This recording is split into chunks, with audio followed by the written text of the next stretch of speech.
coming here, getting a win, which, if I'm correctly informed, I think it might be 7 years, something like that, since Arsenal was able to beat Man City away. Hi, Jonas. I know you've spoken before about how City are really good at forcing turnovers out wide, and it looked to me quite a lot like Arsenal were focusing on playing quite centrally today,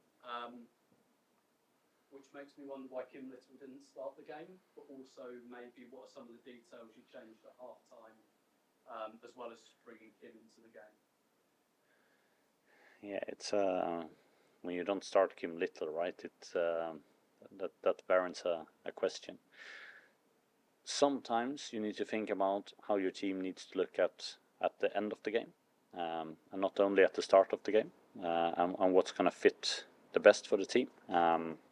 And of course, there are always considerations through the whole training week that comes into individual load and management, that it's not known to you guys, but it's known to me, and that's of course information I need to deal with as well. So that was the best for the team in order to have Kim coming from the bench today. I think us playing with the ball, I think it was some of the best build-up football that we have played this season. It's very difficult to play away Manchester City's pressure. I think we did it ever so well. What we lacked in the first half was, what did we do after that? We had far too little off-the-ball movement at those times. Especially when we sustained the attack, we looked quite static. But I think the way we played in build-up gave us a lot of belief, and what tremendous character of the players in the second half. And you can see they were believing 100% that we can turn that game around. And we got braver, we got more offensive-minded as longer as the game went. And I love the character of them with being like, let's go for it when we tie the game. Not being happy with that. We know that wasn't going to change anything for our league position. The only thing that could change our league position was a win. And I think the players' mentality was unbelievably good today. And the Arsenal fans at the end singing Stina Blackstenius, "We want you to stay." How important to you and to the club that she does stay? Because it feels like it'd be quite a nice week to announce Stina contract extension. Yeah, and here I'm sitting after a great win and a great goal from her, and being as boring as ever with saying that when we have something concrete to communicate, we will do that regarding our extensions with Stina or with any other players with expiring contract. Anybody else? Susie. Jonas. The head-to-head record between yourselves, Chelsea and City, Arsenal's last year, I think it's 9 points plus 12 against those teams. Will this be a bit of a season of what ifs, given that strong record against the big rivals at the top and the league position at the end of the season? I think when we look at the season, and we have been speaking about that in length before, we've been lacking consistency, but we definitely have shown a really high potential, and that's where these results come from as well. But if we take our eyes away from the league table for a moment, for us, coming here, getting a win, which, if I'm correctly informed, I think it might be 7 years, something like that, since Arsenal was able to beat Man City away.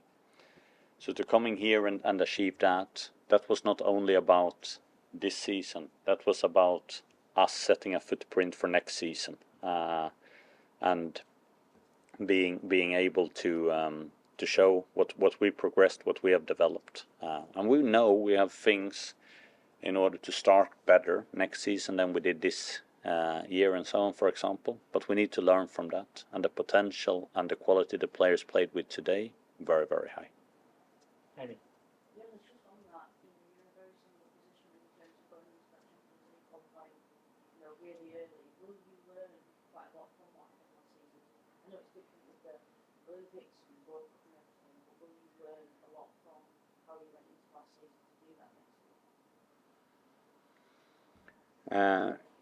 I think it is, if you would be in that position, it's the same, but it's also different, because we had so little time together before that, and one thing we need to respect at any stage coming out and playing in Europe, and City knows that very well, given their European record, is that the qualifying stages is not easy.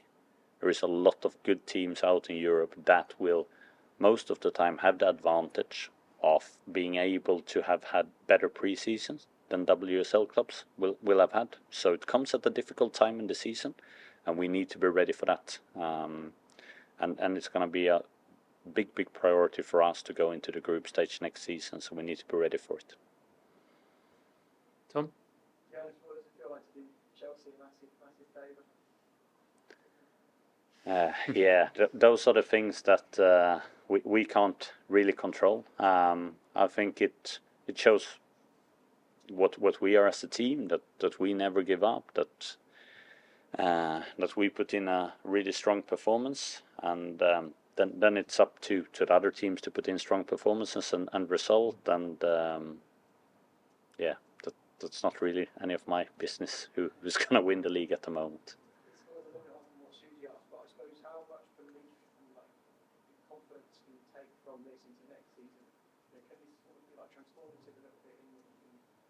Show everyone in the group this is what we did, we can beat these teams and therefore go on to bigger things next year.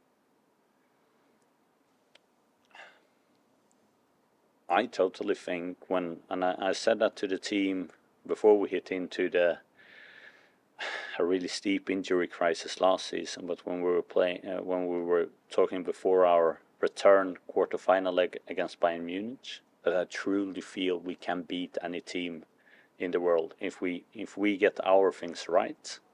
Then we are that good, and I'm at the same belief this season, and I think we've shown it this season as well. What we need to fix is some details around us being able to be more consistent, being able to be more effective with both goal scoring opportunities for us but also against us. But if we do that, we have the foundation in order to be successful. Here comes a big thing though. Those small details, they're not going to take care of itself. So even if you have the foundation, it's going to require a massive amount of work to be able to get that right for next season, and we need to be prepared to do that. Thank you. Thanks, Sophie.